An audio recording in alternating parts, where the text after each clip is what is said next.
A half double crochet stitch is slightly taller than a single crochet stitch. To do it, you're going to first do a yarn over. So hold your hook in front of the working yarn with the tip of your hook facing you. Do a yarn over, which means bringing your hook below and behind the working yarn. Now it should look like you've got 2 strands of yarn on the hook. We're going to put the hook into the next hole, which is this one. And it should look like you've got 4 strands of yarn on the hook now. So your hook should still be in front of the working yarn, tip of the hook facing you. Do another yarn over by bringing the yarn below and behind the working yarn. Pull that yarn through just the first 2 loops on the hook.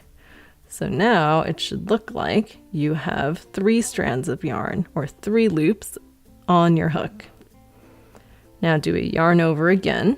Bring your hook below and behind the working yarn, and then pull that yarn through all 3 loops on the hook. And that is a half double crochet stitch.